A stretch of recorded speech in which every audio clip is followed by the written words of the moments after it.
lovelies. Okay, so girl is a YouTuber now or whatever. Anyways, welcome to the channel.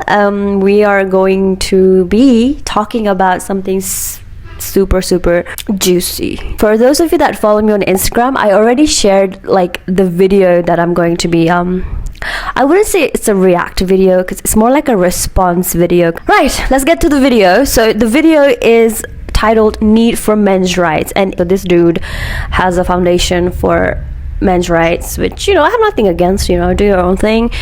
He went on TED Talk and gave a talk. The thing is, like, the sentiments and then the points that he's pointing out in this video, even though they were 8 years ago, still hold very true to the same arguments that a lot of Indian men seem to have. So that's what we're going to get into today. Hop in, buckle up. It's going to be crazy. Today we're going to talk about men's rights, need of men's rights in India.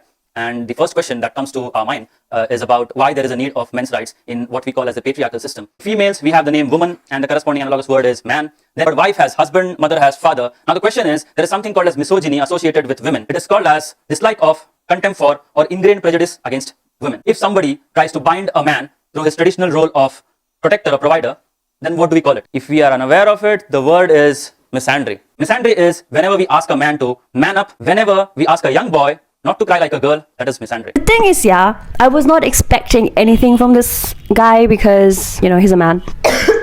I'm already lost. We're just 2 minutes in and I'm already lost because Hombo has already butchered the definition of misogyny and then in turn has butchered the definition of misandry. I am going into this with an open mind. But come on, misogyny is binding women to their caretaker roles and misandry is binding men to their provider roles. One particular story from the Mahabharata, the story of Shantanu.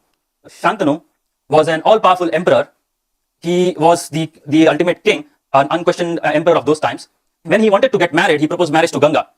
Ganga accepted his proposal only on one condition, that he will never question her actions. Ganga, whenever a baby was born, she would pick the newborn baby and drown it in a river. She did that for the first child and it went on up to the 7th child, but Shantanu could not question her. We are not conditioned to think about the pain that Shantanu might have gone through the whole ordeal as a father.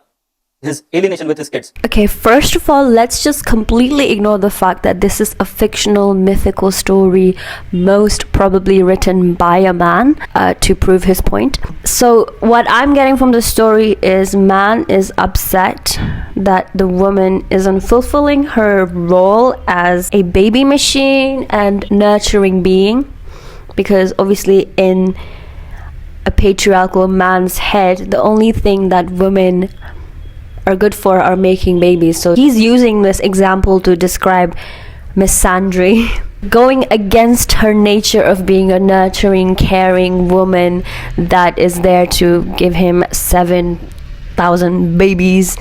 That's the example of misandry, because that has inflicted so much pain on this man, because now his lineage and his bloodline is not going to continue. I want to say that this could all have been averted if birth control was a thing back then, you know. And also because every time there is a case of DV or husbands unaliving their partners and cutting them into 10 pieces and shoving them up in a fridge, there is those percentage of men that will always say in the comments, but he must have had a reason, that you know, the wife must have done something.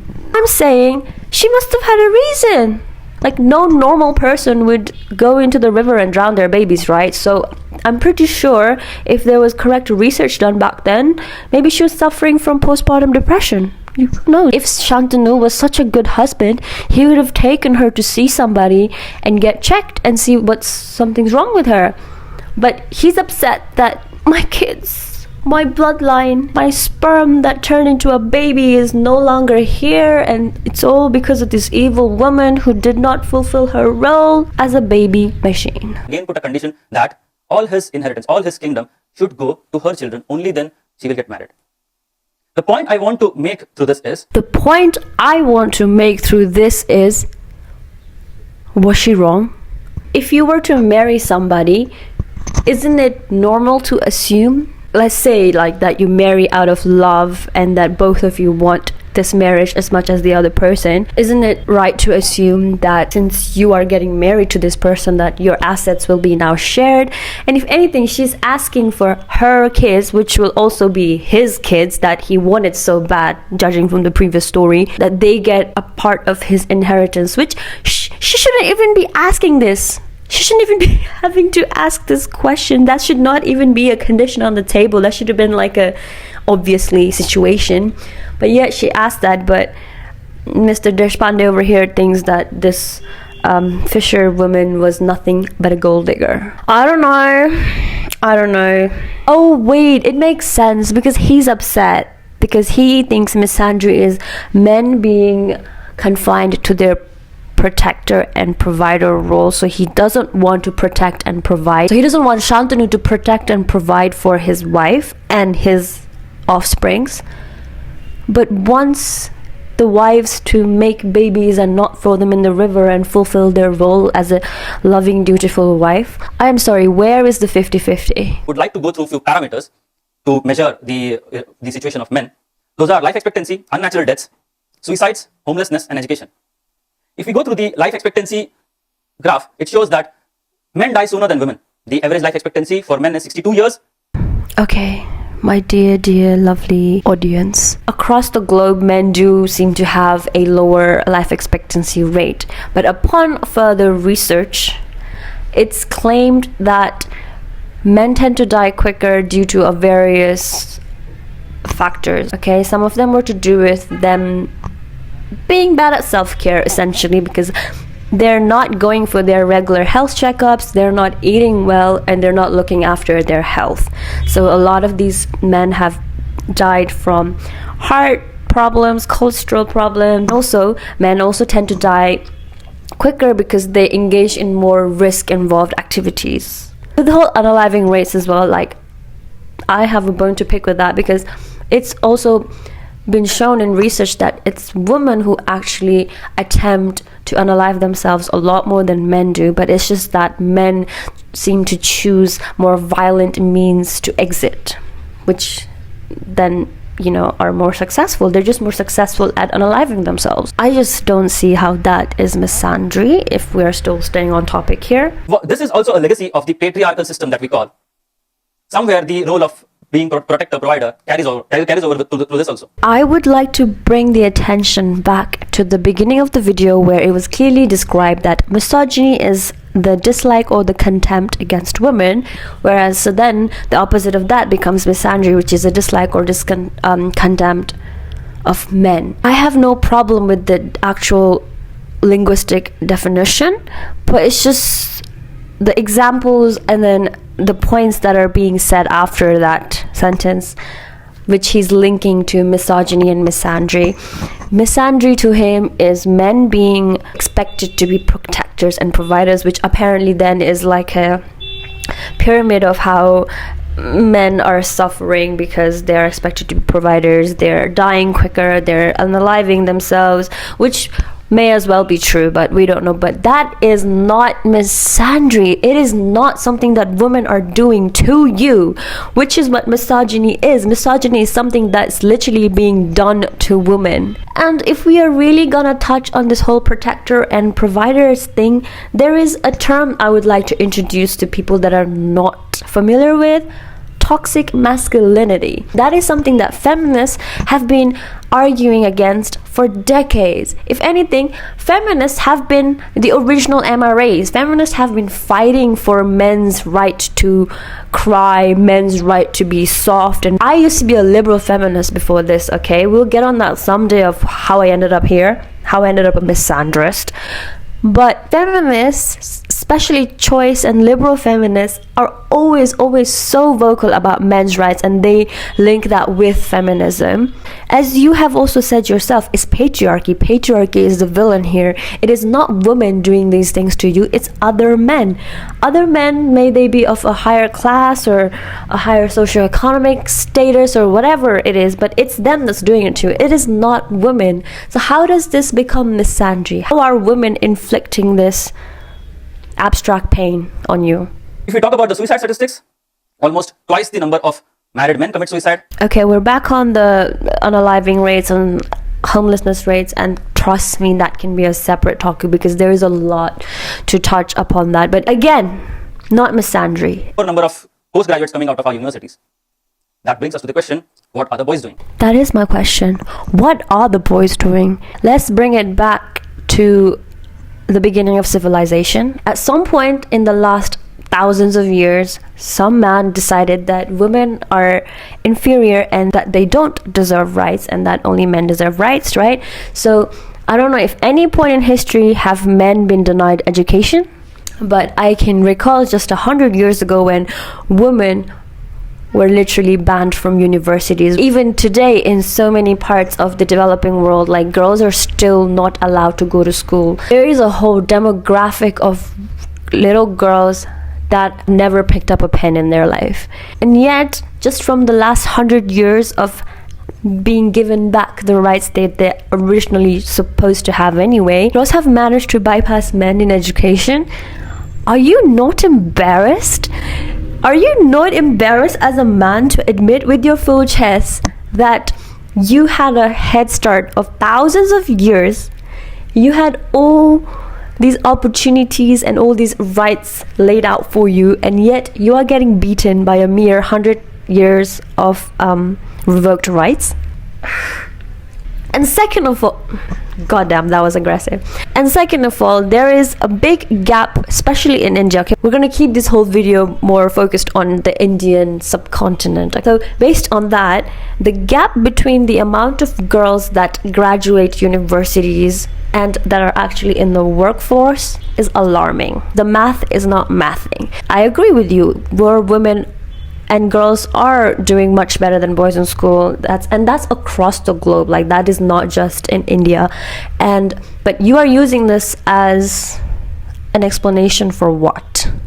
What exactly? Like, where is the misandry? Where is the oppression? Where is the gender issue? If anything, it's more of a show of how backwards and how much change the society still needs, because we are educating our girls, we are encouraging them to go to schools, but we are not encouraging them to utilize these degrees and these certificates and these diplomas and all these achievements that they've made, because they are in school but they are not in the workforce. Where are all these girls? In the time from when they graduated university to the workforce, there is thousands of women missing. Where are they? One particular study by the Human Resource Development Ministry says that more number of boys are dropping out of schools than girls. The reason is most of them have to earn a livelihood for their families. Okay, so more guys are dropping out of school, but I also want to question, has the population of India been taken into account?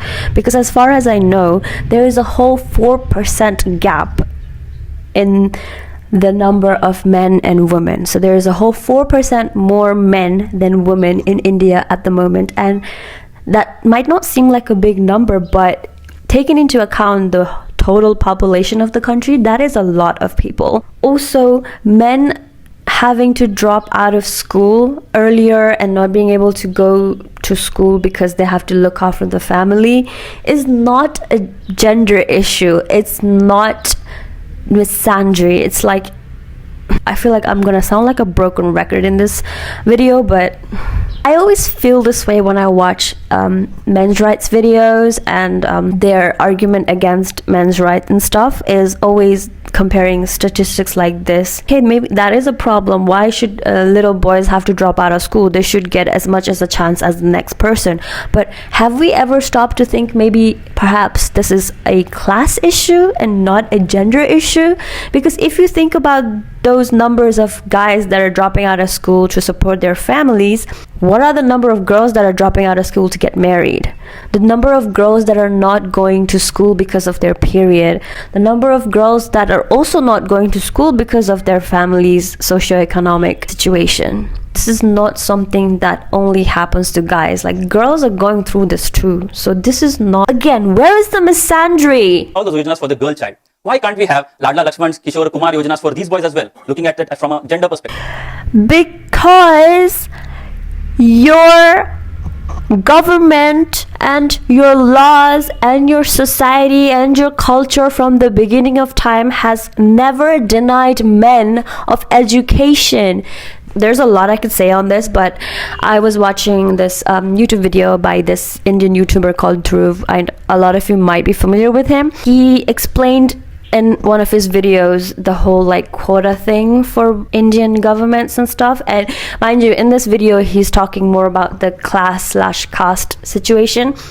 But if you were to just replace the upper class, lower class with men and women, then it will make sense. भी equal opportunities देनी पड़ेगी, लेकिन पता है problem क्या है? जब starting line को एक्चुअली में इक्वल बनाने की कोशिश करी जाती है, तब कुछ लोग इन अंडर प्रिविलेज परिवारों को ही ब्लेम करना शुरू कर देते हैं.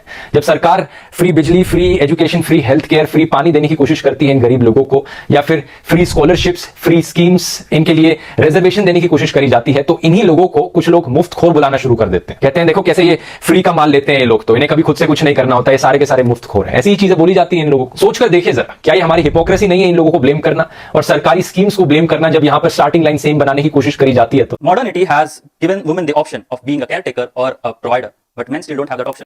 I think I'm gonna cry. Like, they have it so hard. I'm gonna cry. Let's break down this topic. Okay, so women have more options now of being a carer or a provider. Okay, let's talk about intersectionality.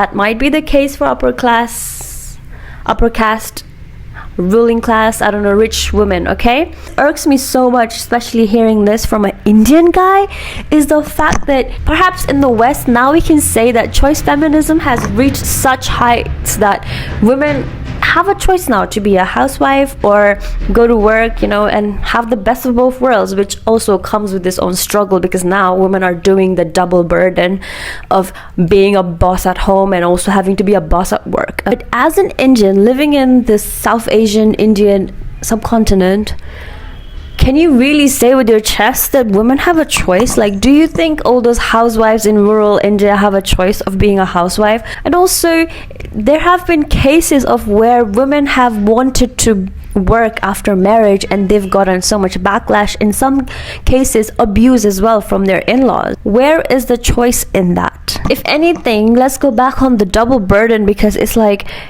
men are only expected to provide and protect, but now with choice, women are expected to be homemakers but also protect and provide for themselves. So who's really at a loss here? Criminal generally is a man from lower economic background. I mean, hey, you said it first.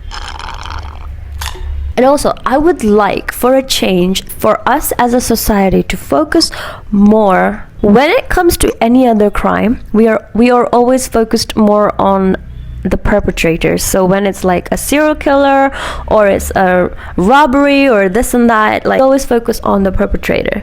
But somehow when it comes to SA, the focus seems to be more on the victim.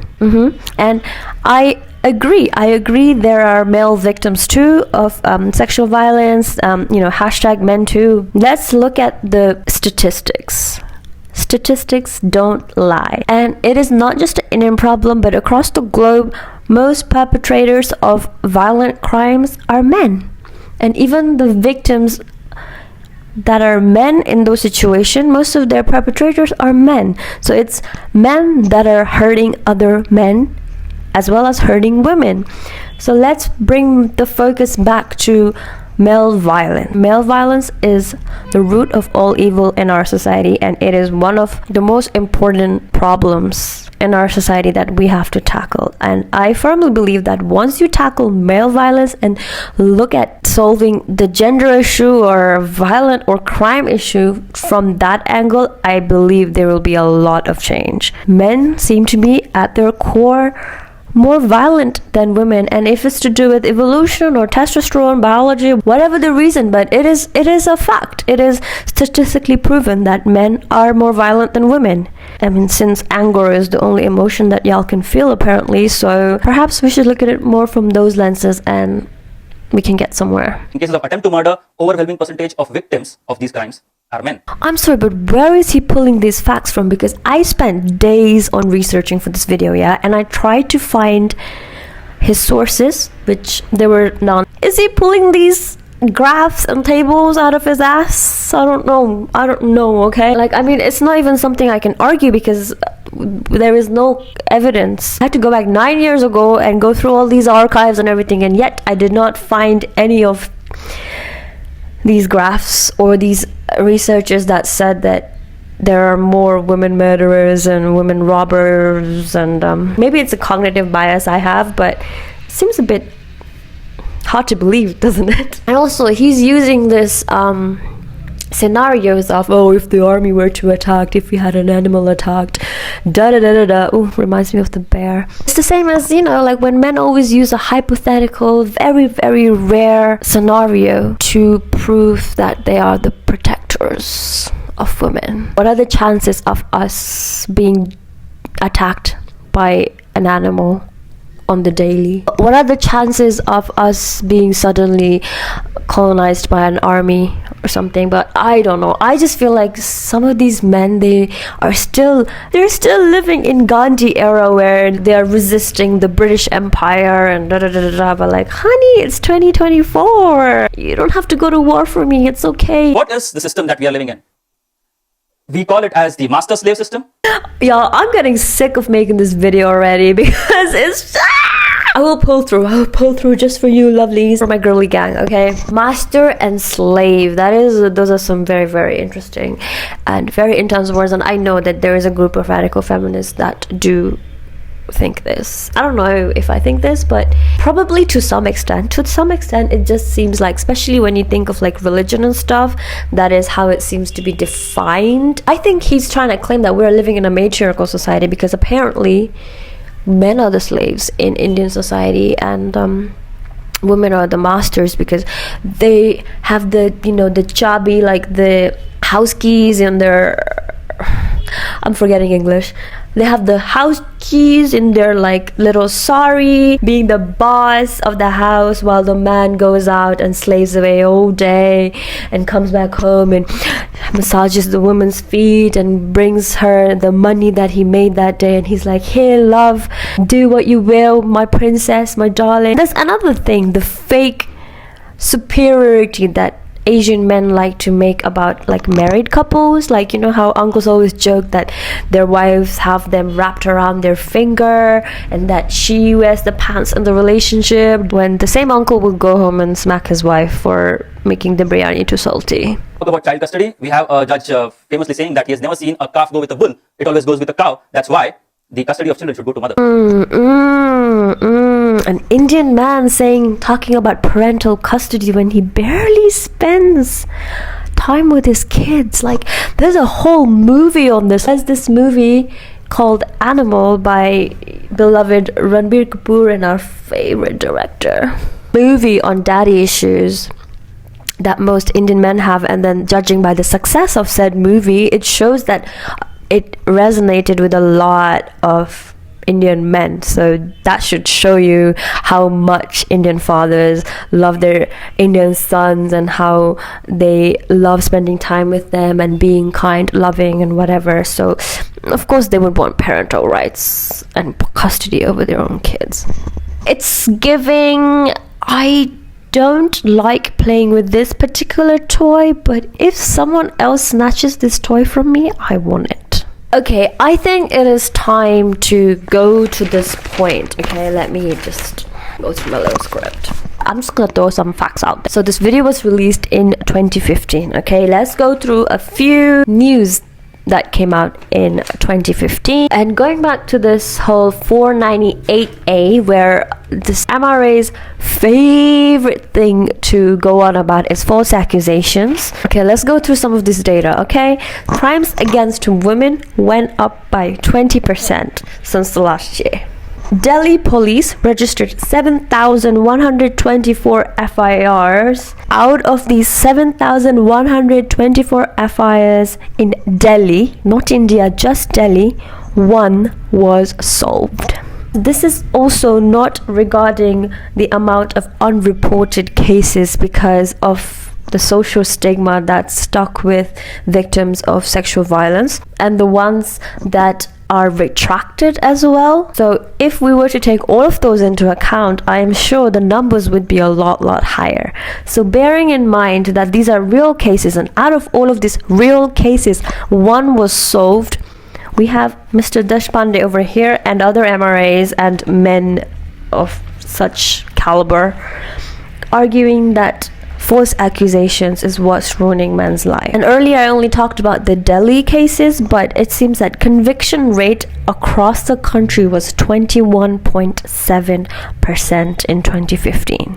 And this is after a big case happened in 2012, after which a fast track system was introduced for rape cases. And despite this fast track system being released, there was only a conviction rate of 21.7% in the entire country. And it hasn't been lost on me that there always seems to be so much publicity for extreme cases, what with the Delhi gang rape, and anytime there's some brutal attack against a certain group of women. Nowadays there seems to be a whole another war going on in the comments of Instagram, where every time there's a crime against a woman, people are more busy at figuring out if the perpetrator was from a Hindu or a Muslim background, and that is not lost on me and other women in the country. Only what I see from where I'm standing is the perpetrator is a man. That's all we need to know. Talk about any molestation or sexual harassment at workplace cases. Every disagreement, every argument, any discussion which might not be conducive to a amicable result has got the potential to become molestation or a sexual harassment at workplace case. We already have people talking about how these laws have spoiled the gender relations in an office environment. I have concluded that most men, and I say like 99% of men, are so incapable of empathy, but especially when it comes to sexual assault and daily struggle of women, like in keeping themselves safe from men. Like they're so apathetic towards this that I don't want to touch on this. But there was a video that I found of Henry Cavill speaking on the Me Too movement, and it held the same sentiment. So I want to show you guys how utterly out of touch some of these men are when it comes to things like these. Isn't it also baffling that these MRAs like to pretend as if rape cases are the only place where there are false accusations? There are false accusations and wrongful convictions in every crime under the sun. People have been hanged for being wrongfully convicted of unaliving somebody. So you're not special. This is more of a judicial problem, so I don't understand why is this a gender issue in terms of like, oh yeah, like feminists and misandry did this to us. No, the law did this to you. The Supreme Court, the justice system of India did this to these men. If there are cases of wrongful convictions, then our focus should be more towards building a better judicial system, better investigators, better judges, and better lawyers and everything like that. People that make these rules, like it's their job to find out if someone is guilty or not. It's not the public's job. That's where the hatred should be towards. Fine, it's wrong that some women do falsely accuse people of essaying them and stuff, but as I said before, there is wrongful accusations and even wrongful conviction in all crimes. Why is it that men like to cry only about rape cases? There is a false notion that marital rape is not criminalized in India. Either this man is really not good at English or comprehension skills or something, or he really lives in like a world of his own or something. I checked in 2015 and today,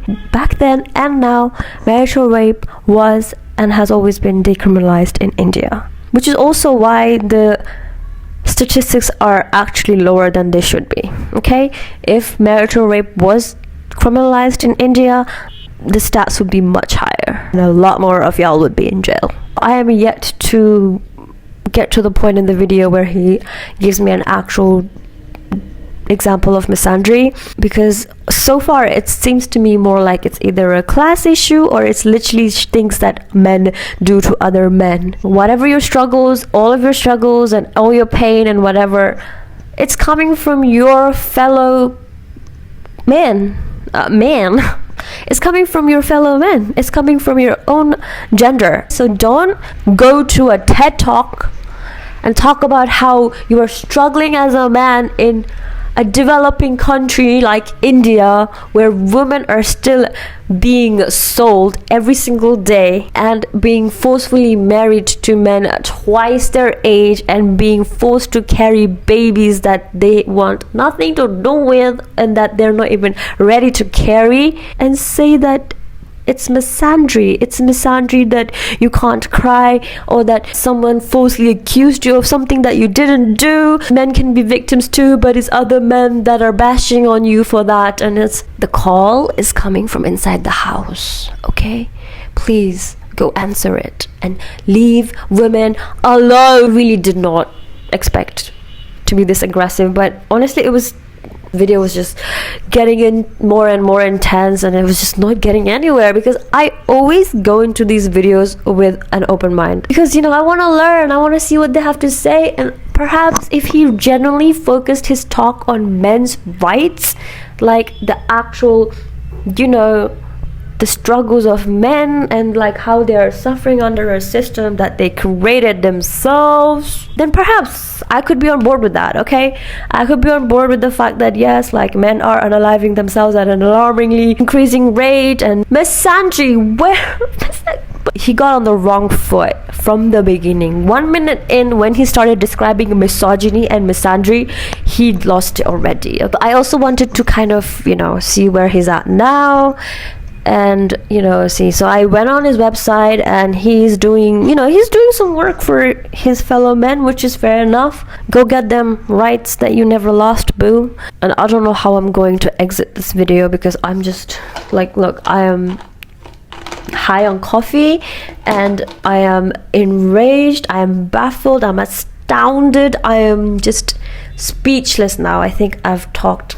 enough to last me a whole week. Thank you for watching this video, and hopefully I can make more videos depending on how this one does. No, I'm joking. Hopefully this will be the one of many, and hopefully you guys liked these videos. Let me know, give me some really honest feedback, okay? Because I am not a loser and I can take constructive criticism. Do that, and if you don't already follow me on Instagram, here's my handle. Follow me on Instagram, subscribe to this channel, like the video, drop some comments.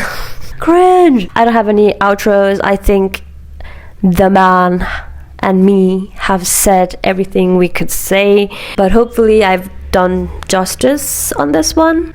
Let me know. And to end, I want to leave you guys with this perfect screen grab I did. Under this video there was a recommendation of another video, and I feel like it literally encapsulates this whole situation of this TED Talk.